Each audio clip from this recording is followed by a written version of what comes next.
ദൈവത്തിന് സ്തോത്രം. പുതിയൊരു അവസരവും കൂടെ ദൈവം നമുക്ക് തന്നല്ലോ.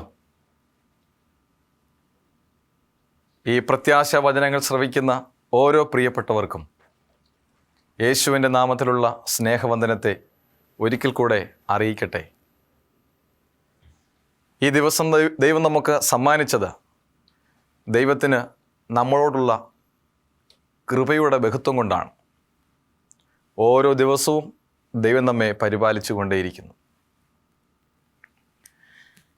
ഈ കഴിഞ്ഞ സമയങ്ങളിലൊക്കെയും നാം ചിന്തിച്ചു വന്ന വിഷയം,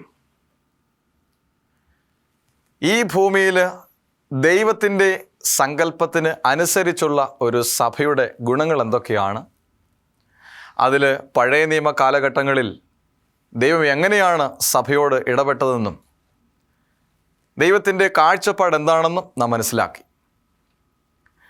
ആദിമസഭയിൽ കൂടെ ദൈവം എന്താണ് നമുക്ക് കാട്ടിത്തന്നത് എന്നും ദൈവം യഥാർത്ഥത്തിൽ എന്താണ് ആഗ്രഹിക്കുന്നത് എന്നും നാം തിരുവചനത്തിൽ കൂടെ മനസ്സിലാക്കി. അതിനുശേഷം ദൈവത്തിൻ്റെ യഥാർത്ഥമായ ചിന്തകൾക്കപ്പുറത്തേക്ക് ദൈവത്തിൻ്റെ വചനം അനുശാസിക്കുന്നതിന് വിരുദ്ധമായി ഇന്നത്തെ ലോകത്തിൻ്റെ സഭയുടെ ഗതി എന്താണെന്നും നാം വിശദമായിട്ട് പഠിച്ചു കഴിഞ്ഞു. പരാജയപ്പെട്ട, അക്ഷരാർത്ഥത്തിൽ തന്നെ ആത്മീയമായും പരാജയപ്പെട്ട സഭയുടെ കാലഘട്ടത്തിലാണ് നമ്മുടെ ഓരോരുത്തരുടെയും വിശ്വാസ ജീവിത യാത്ര. ഇങ്ങനെ പരാജയപ്പെട്ട ഒരു സഭാ കാഴ്ചപ്പാടിൽ കൂടെ നമ്മുടെ യാത്ര തുടരുമ്പോൾ നമ്മുടെ ആത്മീയ ജീവിതത്തിൻ്റെ വളർച്ച എങ്ങനെയാണ് എന്നുള്ളത് വളരെ വ്യക്തമായി ചിന്തിക്കേണ്ട കാര്യമാണ്. ഒന്ന് ചിന്തിക്കുക, ആദിമസഭയിൽ കൂടെ, പഴയ നിയമ കാലഘട്ടങ്ങളിലെ ആരാധനകളിൽ കൂടെ ദൈവത്തിൻ്റെ സഭയോടുള്ള വീക്ഷണം എന്തായിരുന്നു എന്ന് നാം ചിന്തിച്ചു. ദൈവത്തിൻ്റെ ഈ വീക്ഷണങ്ങളൊക്കെ നാം പരിശോധിച്ചപ്പോൾ തിരുവചനത്തിൽ കൂടെ അത് അക്കമിട്ട് നാം പരിശോധിച്ച വേളകളിൽ നടുക്കത്തോടുകൂടെയാണ് നമുക്ക് ചിന്തിക്കാൻ സാധിച്ചത്, ഞാൻ ഇതുവരെയും ദൈവസഭയുടെ അംഗമായിട്ടില്ല എന്ന്. കാരണം വ്യക്തമാക്കാം. നീതിയില്ല, സാഹോദര്യമില്ല, ആദിമസഭയെപ്പോലെ മഹാശക്തിയില്ല, ഏക ഹൃദയമില്ല, ഏക മനസ്സില്ല, അനുഗ്രഹിക്കപ്പെട്ട അനുഭവമില്ല, ദൈവത്തോടുള്ള നേരിട്ട സമ്പർക്കമില്ല. ഇങ്ങനെയെല്ലാം പരിശോധിച്ചപ്പോൾ ഇതൊന്നുമില്ലാതിരിക്കുന്ന അവസ്ഥയിൽ ഈ ലോകത്തിലെ എൻ്റെ സഭാവിശ്വാസം, ദൈവസഭയെക്കുറിച്ചുള്ള എൻ്റെ സങ്കല്പം എങ്ങും എത്തിയില്ലല്ലോ എന്ന് നാം ചിന്തിക്കുന്നു. ആധുനിക സഭയെക്കുറിച്ച് പരിശോധിച്ചപ്പോൾ അവിടെയും നമുക്കൊന്നും മേന്മ പറയുവാനുമില്ല. ആദർശം നഷ്ടപ്പെട്ട സഭ, ലൗകികതയിൽ, ജഡിക ചിന്തകളിൽ മുഴുകിയിരിക്കുന്ന സഭ, ദൈവത്തിൻ്റെ പരിജ്ഞാനം നഷ്ടപ്പെട്ട് സ്വയം പ്രശംസിക്കുന്ന സഭ, എത്ര തന്നെ നീതീകരിച്ചാലും നീതീകരിക്കപ്പെടാൻ സാധിക്കാത്ത അനേകം കുറവുകളും കുറ്റങ്ങളുമുള്ള ആധുനിക സഭ. ഇവിടെ ഒരു വലിയ പ്രശ്നം ഉദിക്കുന്നുണ്ട്. ആത്മാർത്ഥമായും ദൈവവചനത്തെ പഠിക്കുകയും യേശുക്രിസ്തുവിൻ്റെ വീണ്ടും വരവനെ ആഗ്രഹിക്കുകയും സുന്ദരമായൊരു സ്വർഗരാജ്യത്തെ സ്വപ്നം കാണുകയും ചെയ്യുന്ന നമ്മുടെ ജീവിതത്തിൽ, അയ്യോ ഞാൻ ഇനി എങ്ങനെയാണ് എൻ്റെ ജീവിതത്തെ ക്രമീകരിക്കുക, ഈ ഭൂമിയിലെ സഭ അത് വഷളായിപ്പോയെങ്കിൽ ഇനി എൻ്റെ സഭാംഗത്വം എവിടെയാണ്, ആദിമസഭയുടെ ഗുണഗണങ്ങളൊന്നും ഇതുവരെയും എന്നിലേക്ക് വന്നിട്ടില്ലെങ്കിൽ, ഞാൻ ഉൾപ്പെട്ട സമൂഹത്തിലേക്ക് വന്നിട്ടില്ലെങ്കിൽ എങ്ങനെയാണ് എൻ്റെ ആത്മീയജീവിതം തുടരുക എന്നുള്ള ഒരു ഭയം ഇപ്പോൾ നമ്മുടെ മനസ്സിനെ കീഴടക്കിയേക്കാം. നമ്മൾ ഓരോരുത്തരും ചിന്തിക്കുന്നു അതിനെക്കുറിച്ച്. അങ്ങനെയാണെങ്കിൽ ഇനി എവിടെ ഒരു വിശുദ്ധ സഭ, നീതിയുക്തമായി പെരുമാറുന്ന ആദർശധീരതയോട് കൂടെയുള്ള ഒരു സഭ, അതെവിടെയാണ്? ഈ ഭൂമിയിൽ അങ്ങനെ ഒരു സഭയുണ്ടോ? ഈ ഭൂമിയിൽ അങ്ങനെ ഒരു സഭയിൽ എനിക്ക് അംഗമാകാൻ സാധിക്കുമോ? ഏതായാലും ഈ ഭൂമിയിൽ പരാജയപ്പെട്ട ഒരു സഭയാണ് നിലവിലിരിക്കെ സ്വർഗീയ ഗുണങ്ങളൊന്നും എനിക്കിതുവരെയും പ്രാപിക്കാൻ കഴിഞ്ഞിട്ടില്ല എന്നുള്ള സത്യവും നിലവിലിരിക്കെ ഇനി എന്ത് എന്നുള്ളൊരു ചോദ്യം നമ്മുടെ മുമ്പിൽ അവശേഷിക്കുന്നുണ്ട്. ഇനി എന്ത് ചെയ്യും? എൻ്റെ പ്രിയ സ്നേഹിത, നമ്മളതിനെക്കുറിച്ച് ചിന്തിക്കുന്നുവോ? അങ്ങനെ ദൈവഹിതപ്രകാരം നടത്തപ്പെടുന്ന ഒരു സഭ ഈ ഭൂമിയിലുണ്ടോ? അങ്ങനെയാണെങ്കിൽ അതെവിടെയാണ്? അവിടെ നമുക്ക് വീണ്ടും ഒരു തെറ്റ് പറ്റുന്നു. ഇങ്ങനെ വിശുദ്ധീകരിക്കപ്പെട്ട ഒരു സഭ തേടിയുള്ള യാത്രയിൽ നാം ഓരോരുത്തരും ഓർക്കുക, സഭ എന്ന് പറയുന്നത് നീതിയോടുകൂടെ ചിന്തിക്കുന്ന, നീതിയുക്തമായി പെരുമാറുന്ന, ശക്തിയും ബലവും മഹത്വമുള്ള, ധീരതയും ദൈവത്താൽ അനുഗ്രഹിക്കപ്പെട്ട അനുഭവമുള്ള എന്നിൽ കൂടെയാണ് ഒരു സഭ ഉയർത്തെഴുന്നേൽക്കുന്നത്. അങ്ങനെ ദൈവത്തിൻ്റെ പരിശുദ്ധാത്മാവിനാൽ ഞാൻ നടത്തപ്പെടുമ്പോൾ മറ്റൊരു സഭയുടെ കാരണക്കാരനും ഞാനാകുന്നു. ചുരുക്കത്തിൽ സഭയെന്ന് പറയുന്നത് ധാരാളം ആളുകളുടെ കൂട്ടമല്ല, ഒരു വിശാലമായ പള്ളി കെട്ടിടമല്ല. അതിലുമുപരിയായിട്ട് യേശുവിൽ വിശ്വസിക്കുന്ന, ദൈവകൽപ്പന അനുസരിക്കുന്ന, നാം നേരത്തെ ചിന്തിച്ചതുപോലെ തിരുവചനത്തിൽ നിന്ന് നാം മനസ്സിലാക്കിയതുപോലെ അനുഗ്രഹിക്കപ്പെട്ട, ശക്തിയുള്ള, വിശുദ്ധിയുള്ള, അനുദപിക്കുന്ന വ്യക്തികളുടെ കൂട്ടമാണ് സഭ. ഈ സഭാ സങ്കല്പത്തിലേക്ക് ഉയരുക എന്നുള്ളത് ഓരോ വ്യക്തികളുടെയും ധർമ്മമാണ്. അവിടെയും ഒരു ഭയം നമ്മെ ഗ്രസിക്കുന്നു. ഈ ഭൂമിയിൽ ഏതായാലും ഇനിയൊരു പ്രതീക്ഷയ്ക്ക് വകയുണ്ടോ? പരാജയപ്പെട്ട സഭയല്ലേ? ആദിമസഭയുടെ ഗുണങ്ങൾ ഉണ്ടോ? ദൈവത്താൽ അനുഗ്രഹിക്കപ്പെട്ട സഭയുടെ ഗുണങ്ങളുണ്ടോ? ഒന്നുമില്ല. ഇവിടെയാണ് നമ്മുടെ പ്രസംഗത്തിൻ്റെ ചിന്താവിഷയം അതിൻ്റെ മുഖ്യധാരയിലേക്ക് കടന്നു വരുന്നത്.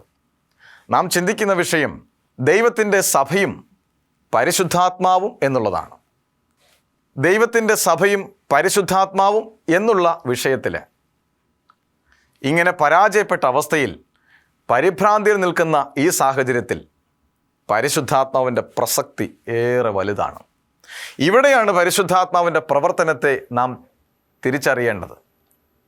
ഇവിടെയാണ് പരിശുദ്ധാത്മാവിൻ്റെ ഫലങ്ങളെക്കുറിച്ച്, പരിശുദ്ധാത്മാവിൻ്റെ ദാനങ്ങളെക്കുറിച്ച്, ആദ്യം മുതൽ ഈ നിമിഷം വരെയും ദൈവസഭയെ നയിച്ചുകൊണ്ടിരിക്കുന്ന, വ്യക്തികളെ രൂപാന്തരപ്പെടുത്തിക്കൊണ്ടിരിക്കുന്ന, വ്യക്തികളെ അനുഗ്രഹിക്കുന്ന, നേർവഴിക്ക് നടത്തുന്ന പരിശുദ്ധാത്മാവിൻ്റെ അതുല്യമായ പ്രവർത്തനത്തെക്കുറിച്ച് ഇവിടെയാണ് നാം ചിന്തിക്കേണ്ടത്. വിശുദ്ധ വചനത്തിൽ നിന്ന് ഇയ്യോബിൻ്റെ പുസ്തകം 33-ാം അധ്യായം 4-ാമത്തെ വാക്യം ഇങ്ങനെയാണ് പറയുന്നത്: ദൈവത്തിൻ്റെ ആത്മാവ് എന്നെ സൃഷ്ടിച്ചു, സർവശക്തൻ്റെ ശ്വാസം എനിക്ക് ജീവൻ തരുന്നു. നാം മുമ്പ് ചിന്തിച്ചില്ലേ, ആദ്യകാലങ്ങളിൽ എങ്ങനെയാണ് ദൈവസഭ ഇത്ര ശക്തിയോടുകൂടെ നടന്നത്? എങ്ങനെയാണ് അനുഗ്രഹിക്കപ്പെട്ടത്? എങ്ങനെയാണ് ജനത്തിനോട് സമ്പർക്കത്തിൽ, ദൈവവുമായിട്ടുള്ള സമ്പർക്കത്തിൽ ജനങ്ങൾ ഇടപെട്ടത്? എങ്ങനെ അവർക്കതിന് സാധിച്ചു? അതിൻ്റെ ഉത്തരം ഇയ്യോബ് തൻ്റെ സാക്ഷ്യത്തിൽ കൂടെ നമ്മളോട് പറയുകയാണ്. ദൈവത്തിൻ്റെ ആത്മാവ് എന്നെ സൃഷ്ടിച്ചു, സർവശക്തൻ്റെ ശ്വാസം എനിക്ക് ജീവൻ തരുന്നു. ദൈവത്തിൻ്റെ ആത്മാവ് അന്നും വ്യക്തിപരമായി വ്യക്തികളിൽ കൂടെ പ്രവർത്തിച്ചു വരുന്നു എന്നുള്ളതിൻ്റെ ശക്തമായ തെളിവാണ് ഇയ്യോബിൻ്റെ ഈ സാക്ഷ്യം. അന്ന് ദൈവത്തിൻ്റെ സഭയ്ക്ക് ദൈവമായിട്ട് നേരിട്ട് സമ്പർക്കത്തിന് ഇടയായി തീർന്നത് പരിശുദ്ധാത്മാവ് അവരെ നടത്തിയതുകൊണ്ടാണ്. പരിശുദ്ധാത്മാവിനാൽ അവർ നയിക്കപ്പെട്ടതുകൊണ്ടാണ് ദൈവമായിട്ടുള്ള ഒരു ഈടാർന്ന ബന്ധത്തിൽ അവർക്ക് കടന്നു വരാൻ സാധിച്ചത്. സമാഗമന കൂടാരത്തിൽ അപകടമൊന്നും സംഭവിക്കാതെ പുരോഹിതന്മാർ ശുശ്രൂഷ കഴിഞ്ഞ് മടങ്ങി വരുന്നത് പരിശുദ്ധാത്മാവ് അവരെ നയിച്ചതുകൊണ്ടാണ്. അവർക്ക് അനുദപിക്കാനുള്ള ആഹ്വാനം പരിശുദ്ധാത്മാവ് അവരുടെ ഹൃദയത്തിൽ നൽകിയതുകൊണ്ടാണ്. ഓരോ നിമിഷവും മാനസാന്തരത്തിൻ്റെ അനുഭവത്തിലേക്ക് വരാൻ, പശ്ചാത്തപിക്കുവാൻ, ഉപവസിക്കുവാൻ അവരെ പ്രേരിപ്പിച്ചത് പരിശുദ്ധാത്മാവാണ്. ഇവിടെ ഇയ്യോബ് സാക്ഷ്യപ്പെടുത്തുന്നു, ദൈവത്തിൻ്റെ ആത്മാവ് എന്നെ സൃഷ്ടിച്ചു. പഴയ നിയമ കാലഘട്ടങ്ങളിലെ എഴുത്തുകളിൽ പരിശുദ്ധാത്മാവ് എല്ലാറ്റിനെയും നടത്തി എന്നൊരു പദപ്രയോഗം പലപ്പോഴും നമുക്ക് കാണുവാൻ ഒരുപക്ഷെ സാധിക്കുകയില്ല.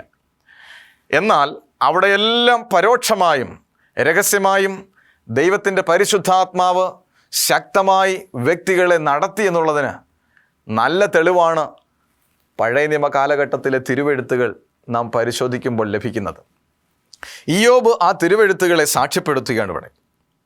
പുരോഹിതന്മാർക്ക് ധൈര്യത്തോടുകൂടെ ദൈവത്തിൻ്റെ സന്നിധിയിൽ കടന്നു ചെല്ലുവാൻ അവരെ പ്രാപ്തരാക്കിയത്, ദൈവമായിട്ടുള്ള നേരിട്ടുള്ള ബന്ധത്തിൽ അവർക്ക് സമ്പർക്കത്തിൽ ഏർപ്പെടുവാൻ ഇടയായത് എല്ലാം പരിശുദ്ധാത്മാവ് അവരെ നടത്തിയത് കൊണ്ടാണ്.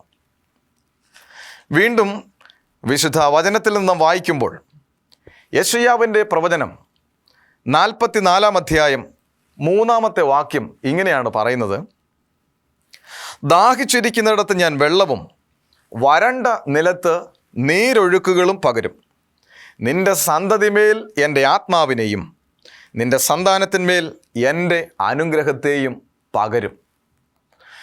ദൈവത്തിൻ്റെ പരിശുദ്ധാത്മാവ് വ്യക്തിജീവിതങ്ങളെ സ്വാധീനിക്കുന്നത് എങ്ങനെയാണെന്ന് വലിയ പ്രവാചകൻ എന്ന് വിളിക്കപ്പെടുന്ന യെശയ്യാവ് തൻ്റെ എഴുത്തുകളിൽ കൂടെ ദൈവാത്മ നിയോഗത്താൽ രേഖപ്പെടുത്തിയിരിക്കുകയാണ് ഇവിടെ. ദാഹിച്ചിരിക്കുന്നിടത്ത് ഞാൻ വെള്ളവും വരണ്ട നിലത്ത് നീരൊഴുക്കുകളും പകരും. നിന്റെ സന്തതിമേൽ എൻ്റെ ആത്മാവിൻ്റെയും നിന്റെ സന്താനത്തിന്മേൽ എൻ്റെ അനുഗ്രഹത്തെയും പകരും. ആദ്യ കാലഘട്ടങ്ങളിൽ എങ്ങനെയാ സഭ ദൈവമായിട്ടുള്ള ഈടാർന്ന ബന്ധത്തിൽ സമയം ചെലവഴിച്ചത്? ദൈവത്തിൻ്റെ തേജസ്സിനെ അവർക്ക് മുഖാമുഖമായി കാണുവാനുള്ള വലിയ അനുഗ്രഹം അവർക്കുണ്ടായി. യെശയ്യാവ് സാക്ഷ്യപ്പെടുത്തുന്നു: നിന്റെ സന്താനത്തിന്മേൽ എൻ്റെ ആത്മാവിനെയും എൻ്റെ അനുഗ്രഹത്തെയും പകരും.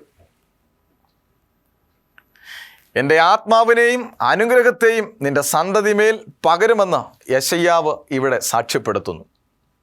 യെശയ്യാവ് ഇവിടെ പറയുന്നത് പരിശുദ്ധാത്മാവിൻ്റെ പ്രവർത്തനം ആദിയിലെല്ലാം അപ്രകാരം തന്നെ ദൈവഹിതപ്രകാരം നടന്നുകൊണ്ടിരുന്നു എന്നുള്ളതാണ് യെശയ്യാവിൻ്റെ സാക്ഷ്യം ഇവിടെ വ്യക്തമാക്കുന്നത്. അന്ന് ദൈവത്തിൻ്റെ സഭയ്ക്ക് ദൈവത്തോടുള്ള നേരിട്ടുള്ള ബന്ധത്തിന് കാരണമായി തീർന്നത് അവരുടെ കുറവുകളെ പരിശോധിക്കുവാനും അവരുടെ ബലഹീനതകളെക്കുറിച്ച് ചിന്തിക്കുവാനും അനുതപിക്കുവാനും ഉപവസിക്കുവാനുള്ള പ്രേരണ അവരിൽ ചെലുത്തിയത് ദൈവത്തിൻ്റെ പരിശുദ്ധാത്മാവാണ്. അങ്ങനെയാണ് അവർ അനുഗ്രഹിക്കപ്പെട്ടത്. നാം ആദ്യം ചിന്തിച്ചല്ലോ, ദൈവത്തിൻ്റെ സഭയെന്ന് പറഞ്ഞാൽ അത് അനുഗ്രഹിക്കപ്പെട്ടവരുടെ കൂട്ടമായിരിക്കുമെന്ന്. എങ്ങനെയാണ് അനുഗ്രഹം വരുന്നത്? ദൈവത്തിൻ്റെ വചനം അനുസരിക്കുന്ന വ്യക്തിക്ക് അനുഗ്രഹം നൽകാമെന്ന് വലിയവനായ ദൈവം നമുക്ക് വാഗ്ദത്തം നൽകിയിരിക്കുന്നു. ദൈവത്തിൻ്റെ ഹിതമനുസരിക്കുന്നവന് ദൈവത്തിൻ്റെ അനുഗ്രഹം തീർച്ചയായും ഉണ്ടാകുമെന്ന് ദൈവവചനം തന്നെ പറയുന്നു. ദൈവത്താൽ അനുഗ്രഹിക്കപ്പെട്ട ഒരു സഭ സ്ഥാപിതമായത് ആദ്യകാലങ്ങളിൽ അങ്ങനെ ഉണ്ടായി വന്നത് ദൈവത്തിൻ്റെ വചനം അവർ അനുസരിച്ചു. അതിനവരെ പ്രേരിപ്പിച്ചത് ദൈവത്തിൻ്റെ പരിശുദ്ധാത്മാവ്. അതുകൊണ്ട് എന്ത് ചെയ്തു? അവർക്ക് അവരുടെ വഴികളെ പരിശോധിക്കുവാൻ, തങ്ങളുടെ കർമ്മങ്ങളെയും തങ്ങളുടെ ആചാരങ്ങളെയും അനുഷ്ഠാനങ്ങളെയും പുനഃപരിശോധിച്ചുകൊണ്ട് വ്യക്തമായ ദൂതുകളെ ഉൾക്കൊണ്ടുകൊണ്ട് അവർക്കത് പരിഹരിച്ച് മുന്നേറുവാൻ സാധിച്ചു. വീണ്ടും തിരുവചനം നാം പരിശോധിക്കുമ്പോൾ എസെക്കിയേലിൻ്റെ പ്രവചനം 36-ാം അധ്യായം അതിൻ്റെ 27-ാം വാക്യം ഇങ്ങനെ പറയുന്നു: ഞാൻ എൻ്റെ ആത്മാവിനെ നിങ്ങളുടെ ഉള്ളിലാക്കി നിങ്ങളെ എൻ്റെ ചട്ടങ്ങളിൽ നടത്തും, നിങ്ങൾ എൻ്റെ വിധികൾ അനുസരിച്ച് അനുഷ്ഠിക്കും. എസെക്കിയേൽ പ്രവാചകൻ വളരെ ശക്തമായ ഒരു ദൂത് ഇവിടെ നൽകുകയാണ്.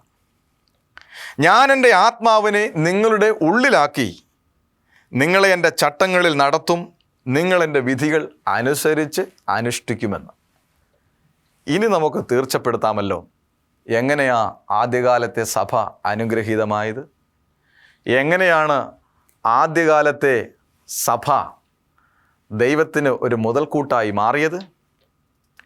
എങ്ങനെയാണ് ദൈവത്തിൻ്റെ സഭ ഇത്രത്തോളം ശക്തിയോടുകൂടെ ദൈവമായിട്ടുള്ള നേരിട്ടുള്ള സമ്പർക്കത്തിലായിത്തീർന്നത്?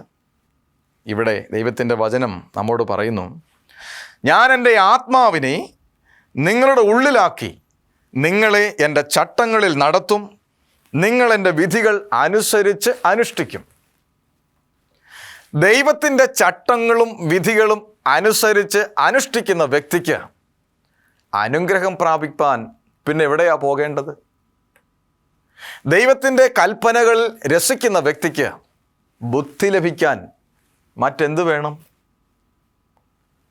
ദൈവത്തിൻ്റെ വചനം പറയുന്നത് തിരുവചനം അനുസരിക്കുന്നവർക്ക്, ദൈവത്തിൻ്റെ കൽപ്പനകൾ അനുസരിക്കുന്നവർക്ക് നല്ല ബുദ്ധിയുണ്ട് എന്നുള്ളതാണ്. അന്ന് ആദ്യകാല സഭ ബുദ്ധിയോടുകൂടെ പെരുമാറുവാൻ, മ്ലേച്ഛതകളെ കൂടാരത്തിൽ നിന്നും പുറത്താക്കുവാൻ, പുരോഹിതനെ ആയുസ്സുള്ളവനായി തൻ്റെ ശുശ്രൂഷ കഴിഞ്ഞ് അതിപരിശുദ്ധ സ്ഥലത്തു നിന്നും പുറത്തേക്ക് കൊണ്ടുവരുവാൻ അവനെ പ്രാപ്തനാക്കുന്നത് അവനെ പരിശുദ്ധാത്മാവ് നടത്തിയതുകൊണ്ടാണ്. ദൈവാത്മാവിൻ്റെ പ്രവർത്തനം കാലാകാലങ്ങളിൽ ഭൂമിയിൽ നടന്നുകൊണ്ടേയിരിക്കുന്നു. ഈ അതുല്യമായ പ്രവർത്തനം മനുഷ്യരെ ദൈവത്തോട് അടുപ്പിച്ചുകൊണ്ടിരിക്കുന്നു. ദൈവത്തോട് അകന്നു പോയിരിക്കുന്ന മനുഷ്യരെ ദൈവത്തോട് അടുപ്പിക്കുവാനും, പാപത്താൽ മലീമസപ്പെട്ടുകൊണ്ടിരിക്കുന്ന മനുഷ്യഹൃദയങ്ങളെ ദൈവത്തിൻ്റെ സന്നിധിയിൽ നിരപ്പിക്കുവാനും പരിശുദ്ധാത്മാവ് ആദ്യം മുതൽ തന്നെ ശക്തിയോടുകൂടെ പ്രവർത്തിച്ചു കൊണ്ടേയിരിക്കുന്നു. ഇത് സാക്ഷ്യപ്പെടുത്തുകയാണ് ദൈവത്തിൻ്റെ ഉത്തമ ഭക്തന്മാരായിരിക്കുന്ന ഇയ്യോബും യെശയ്യാവും യെസക്കിയേലും ഇവിടെ ചെയ്യുന്നത്. അവരുടെ ജീവനുള്ള സാക്ഷ്യം നമുക്ക് ഒരു വലിയ അനുഗ്രഹമാണ്. നമ്മൾ ആദ്യം ചിന്തിച്ചല്ലോ, ഏതായാലും ദൈവഹിതപ്രകാരമുള്ള യോഗ്യത നമുക്കില്ല, സ്നേഹമോ സാഹോദര്യമോ ശക്തിയോ ബലമോ ഒന്നുമില്ല, എല്ലാം നഷ്ടപ്പെട്ടു പോയിരിക്കുന്നു. എന്നാൽ ഈ ലോകത്തിൽ നിലനിൽക്കാം എന്ന് കരുതിയാൽ ലോകത്തിൻ്റെ സഭയും പരാജയത്തിലായിരിക്കുന്നു. ഇങ്ങനെ പരാജയപ്പെട്ട സാഹചര്യത്തിലാണ് നാം നമ്മുടെ വിശ്വാസ ജീവിതത്തെ ഉയർത്തേണ്ടത്. ഇങ്ങനെ പരാജയത്തിൻ്റെ പടുകുഴിയിലേക്ക് പോയിക്കൊണ്ടിരിക്കുന്ന അവസരത്തിലാണ് ദൈവത്തിൻ്റെ പരിശുദ്ധാത്മാവിൻ്റെ ശക്തിയുടെ പ്രാധാന്യം നാം മനസ്സിലാക്കേണ്ടത്. എവിടെ ഒരു ദൈവസഭ അനുഗ്രഹിക്കപ്പെടണോ, എവിടെ ഒരു വ്യക്തി രൂപാന്തരം പ്രാപിക്കണമോ, ഏത് ദേശത്ത് ഒരു വ്യക്തി തൻ്റെ ജീവിതത്തിൽ രക്ഷകനെ കണ്ടെത്തണമോ, അവിടെയെല്ലാം അതിൻ്റെ പിറകിൽ പരിശുദ്ധാത്മാവിൻ്റെ വലിയ പ്രവർത്തനത്തിൻ്റെ പങ്കുണ്ട്. ഈ പ്രവർത്തനം വ്യക്തികളിൽ നടക്കുന്നില്ലെങ്കിൽ, ഈ പ്രവർത്തനം സഭകളിൽ നടക്കുന്നില്ലെങ്കിൽ, പരിശുദ്ധാത്മാവിൻ്റെ വ്യക്തമായ കാഴ്ചപ്പാട് സഭകൾക്ക് ലഭിക്കുന്നില്ലെങ്കിൽ സഭയുടെ ഗതി വളരെ പരിതാപകരം. വ്യക്തികളുടെ മാനസാന്തരം നടക്കുകയില്ല. വ്യക്തി ജീവിതങ്ങളുടെ രൂപാന്തരം അത് അന്യം നിന്ന് പോകും. സഭ ദുഷിക്കപ്പെടും. ആദ്യകാല സഭയുടെ ശക്തിയുടെ രഹസ്യം പരിശുദ്ധാത്മാവ് അവരെ നടത്തി എന്നുള്ളതുകൊണ്ടാണ്. അങ്ങനെ പരിശുദ്ധാത്മാവ് അവരെ നടത്തുവാൻ കാരണം അവർ പരിശുദ്ധാത്മാവിൻ്റെ ഉപദേശങ്ങൾക്ക് ചെവി കൊടുത്തു. അതുകൊണ്ടാണ് പരിശുദ്ധാത്മാവ് അവരോട് കൽപ്പിച്ച കാര്യങ്ങൾ അവർ ജീവിതത്തിൽ അനുഷ്ഠിക്കുകയും പരിശുദ്ധാത്മാവ് തങ്ങളോട് പറഞ്ഞ ഉപദേശങ്ങളെ തങ്ങളുടെ ജീവിതത്തിൻ്റെ ഭാഗമാക്കി മാറ്റുകയും ചെയ്തപ്പോൾ അവരുടെ പൗരോഹിത്യം അനുഗ്രഹിക്കപ്പെട്ടു, അവരുടെ യാത്ര അനുഗ്രഹിക്കപ്പെട്ടു, അവർ വയലിൽ അനുഗ്രഹിക്കപ്പെട്ടു, അവർ ദേശത്തിൽ അനുഗ്രഹിക്കപ്പെട്ടു. അനുഗ്രഹിക്കപ്പെട്ട ഒരു സഭ അവിടെ സംജാതമായി. വയലിൽ അനുഗ്രഹിക്കപ്പെട്ടവൻ, ദേശത്തിൽ അനുഗ്രഹിക്കപ്പെട്ടവൻ, ഭവനത്തിൽ അനുഗ്രഹിക്കപ്പെട്ടവൻ, അവൻ്റെ മാവ് കുഴയ്ക്കുന്ന തൊട്ടി അനുഗ്രഹിക്കപ്പെട്ടു, അവൻ്റെ കന്നുകാലികളുടെ പേറും പിറപ്പും അനുഗ്രഹിക്കപ്പെട്ടു. എത്ര അനുഗ്രഹമാണ്! ഇതിൻ്റെ എല്ലാം പിറകിൽ പരിശുദ്ധാത്മാവിൻ്റെ ശക്തിയോടുകൂടെയുള്ള പ്രവർത്തനം അത്യന്താപേക്ഷിതമായിരുന്നു. ദൈവം അത് ഭംഗിയായി നിർവഹിക്കുകയും ചെയ്തു. ഈ തിരുവചന വാക്യങ്ങളിൽ നിന്ന് നമുക്കെന്താണ് മനസ്സിലാക്കാനുള്ളത്? പരിശുദ്ധാത്മാവിൻ്റെ ശക്തിയെ പ്രാപിച്ചില്ലെങ്കിൽ ഈ ലോകത്തിലെ എൻ്റെ സഭാംഗത്വം കൊണ്ട് എനിക്ക് രക്ഷപ്പെടാൻ കഴിയുകയില്ല. നിരാശയിലേക്കും പരാജയത്തിലേക്കും പൊയ്ക്കൊണ്ടിരിക്കുന്ന ഒരു സഭയ്ക്ക് ഒരിക്കലും എന്നെ രക്ഷപ്പെടുത്താൻ കഴിയുകയില്ല എന്ന് മനസ്സിലാക്കാൻ ദൈവത്തിൻ്റെ പരിശുദ്ധാത്മാവിൻ്റെ ശക്തി കൂടിയേ തീരും. ദൈവാശ്രയം നഷ്ടപ്പെട്ട ഒരു സമൂഹത്തിൽ ജീവിക്കുന്ന വ്യക്തി എന്നുള്ള നിലയ്ക്ക് ദൈവിക കരങ്ങളിൽ ആശ്രയിക്കേണ്ടതിന് പരിശുദ്ധാത്മാവിൻ്റെ പ്രവർത്തനം അവന് കൂടിയേ തീരും. പരിശുദ്ധാത്മാവിൻ്റെ പ്രവർത്തനം ജീവിതത്തിലില്ലെങ്കിൽ ഒന്നിനെയും തിരിച്ചറിയാൻ സാധിക്കാതെ അന്ധമായ ഒരു അനുഭവത്തിലേക്കായിരിക്കും. കാരണം ഈ ലോകത്തിലെ യാതൊന്നും നമ്മെ നേർവഴിക്ക് നടത്തുന്നതല്ല. ഈ ലോകത്തിലെ മഹത്തായ കാര്യങ്ങളൊന്നും നമ്മെ ബുദ്ധിമാന്മാരാക്കുന്നതും അല്ല. ദൈവത്തിൻ്റെ പരിശുദ്ധാത്മാവ്, അതിനെ പരിശുദ്ധാത്മാവ് എന്ന് വിളിക്കുന്നത് തന്നെ എന്തുകൊണ്ടാണ്? അത് പരിശുദ്ധമായതുകൊണ്ടാണ്, പരിശുദ്ധനായവങ്കിൽ നിന്നും പുറപ്പെടുന്നത് കൊണ്ടാണ്, ദൈവസൃഷ്ടിയുടെ കൂടെ ആയിരുന്നത് കൊണ്ടാണ്, ദൈവമായിരുന്നത് കൊണ്ടാണ്. അതുകൊണ്ടാണ് അതിനെ പരിശുദ്ധാത്മാവ് എന്ന് വിളിക്കുന്നത്. നാം ചിന്തിച്ചു വന്ന വിഷയം എന്താണ്? ദൈവത്തിൻ്റെ സഭയും പരിശുദ്ധാത്മാവും, ഇത് രണ്ടും ഒരു നാണയത്തിൻ്റെ രണ്ട് വശങ്ങളാണ്. അത് രണ്ടും ഒരുപോലെ ചേർന്നില്ലെങ്കിൽ, ഒരുപോലെ വിനിയോഗിക്കപ്പെടുന്നില്ലെങ്കിൽ, അതിനെ ഒരുപോലെ നാം സ്വീകരിക്കുന്നില്ലെങ്കിൽ, നമ്മുടെ സഭ പരിശുദ്ധാത്മാവില്ലാത്ത, ദൈവമില്ലാത്ത, ദൈവിക അനുഗ്രഹങ്ങളില്ലാത്ത ഒന്നായിട്ട് മാറും. എന്തുകൊണ്ട് എനിക്ക് അങ്ങനെ ആയിക്കൂടാ? നാം വ്യക്തമായിട്ട് മനസ്സിലാക്കേണ്ട കാര്യമാണ്. ഇവിടെ അനുഗ്രഹമില്ല, ആരെയും അനുഗ്രഹിക്കപ്പെട്ടവരായി കാണുന്നില്ല, നല്ലവരായി ആരെയും ദർശിക്കാൻ കഴിയുന്നില്ല. നിമിഷം തോറും അപകടത്തിലേക്ക് പൊയ്ക്കൊണ്ടിരിക്കുന്ന ഒരു സാമൂഹിക വ്യവസ്ഥയിലായിരിക്കുന്ന നമുക്ക് നമ്മുടെ ആത്മീയ ജീവിതത്തെ ഒന്ന് പച്ച പിടിപ്പിക്കുവാൻ, ഒന്ന് പുഷ്ടിയുള്ളതാക്കി മാറ്റുവാൻ പരിശുദ്ധാത്മാവിൻ്റെ പ്രവർത്തനം കൂടിയേ തീരും. ആ പ്രവർത്തനം ഉണ്ടായിരുന്നത് കൊണ്ടാണ് ആദ്യകാല സഭകൾ അനുഗ്രഹീതമായി തീർന്നത്. സമാഗമന കൂടാരത്തിലെ ശുശ്രൂഷകൾ ഏറ്റവും അതുല്യമായി മനോഹരമായി നടന്നത് പരിശുദ്ധാത്മാവിൻ്റെ പ്രവർത്തനം ഉണ്ടായിരുന്നത് കൊണ്ടാണ്. പരിശുദ്ധാത്മാവിൻ്റെ സാന്നിധ്യം അവരോടുകൂടെ ഉണ്ടായിരുന്നത് കൊണ്ടാണ് അവർക്കങ്ങനെ അനുഗ്രഹം പ്രാപിപ്പാൻ ഇടയായിത്തീർന്നത്. അവർ പോയ ദേശമൊക്കെ അനുഗ്രഹിക്കപ്പെട്ടു, അവരുടെ ഭവനം അനുഗ്രഹിക്കപ്പെട്ടു, അവരുടെ വാക്കുകൾ മറ്റുള്ളവർക്ക് കൃപ നൽകുന്നതായിരുന്നു, അവരുടെ പ്രവർത്തനങ്ങൾ മറ്റുള്ളവർക്ക് ആത്മപ്രചോദിതമായിരുന്നു. ഇങ്ങനെയുള്ള കാര്യങ്ങളെല്ലാം അവർക്ക് സാധിച്ചത് ആദിമസഭയുടെ അനുഗ്രഹത്തിന് കാരണമായി തീർന്നതും, ആദ്യകാല സഭയുടെ പഴയ നിയമ കാലഘട്ടങ്ങളിൽ ദൈവജനം അനുഗ്രഹിക്കപ്പെട്ടതും ഈ കാരണങ്ങൾ കൊണ്ടാണ്. ഈ കാരണങ്ങൾ കൊണ്ട് തന്നെ നമുക്കൊരു കാര്യം തീരുമാനിക്കാം, തീർച്ചപ്പെടുത്താം: ഇത് പ്രസംഗകനായ എൻ്റെ മാത്രം വാക്കുകളല്ല, മാനുഷികമാകുന്ന വാക്കുകളല്ല, ദൈവത്തിൻ്റെ വചനം സാക്ഷ്യപ്പെടുത്തുന്നതാണ്.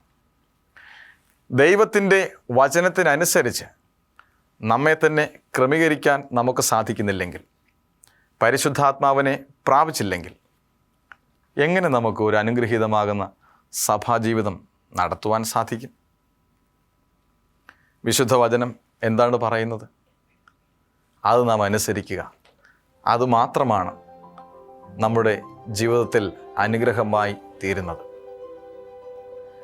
പരിശുദ്ധാത്മാവിൻ്റെ പ്രവർത്തനമില്ലെങ്കിൽ, ഉൽപ്പത്തി പുസ്തകത്തിൽ നാം വായിക്കുന്നു, വെള്ളത്തിന്മീതെ ദൈവത്തിൻ്റെ ആത്മാവ് പരിവർത്തിച്ചുകൊണ്ടേയിരുന്നു എന്നുള്ളതാണ്. അതുകൊണ്ട് തന്നെ ഈ പരിശുദ്ധാത്മാവിനെ പ്രാപിപ്പാൻ നമുക്ക് ഓരോരുത്തർക്കും പ്രാർത്ഥിക്കാം. ദൈവം നമ്മെ സഹായിക്കട്ടെ. അഖിലാണ്ടത്തിൻ്റെ ഉടയവനായ ദൈവമേ, സ്വർഗീയ പിതാവേ, തിരുനാമത്തിന് സ്തോത്രം. മാനവും മഹത്വവും അങ്ങ് തന്നെ എടുക്കണം. അങ്ങയുടെ പരിശുദ്ധാത്മാവിനെ പ്രാപിച്ചുകൊണ്ട് ഒരു ജയജീവിതം നയിപ്പാൻ അങ്ങ് ഞങ്ങളെ സഹായിക്കണമെന്ന് പ്രാർത്ഥിക്കുന്നു. അങ്ങയുടെ പരിശുദ്ധാത്മാവില്ലെങ്കിൽ ഞങ്ങളുടെ സഭാജീവിതം, ഞങ്ങളുടെ വിശ്വാസ ജീവിതം അത് തകർന്നു പോകും. എല്ലാം അറിയുന്ന, എല്ലാറ്റിനെയും അറിയുന്ന ദൈവമേ, തിരുനാമത്തിന് നന്ദി. ഞങ്ങളെ അനുഗ്രഹിക്കണം. വചനം കേട്ട എല്ലാവരെയും സഹായിക്കണം. മാനവും മഹത്വമെല്ലാം എൻ്റെ ദൈവമേ അങ്ങ് തന്നെ എടുക്കണം. ഞങ്ങൾക്കായി ജീവൻ തന്ന യേശുവിൻ നാമത്തിൽ തന്നെ. ആമേൻ.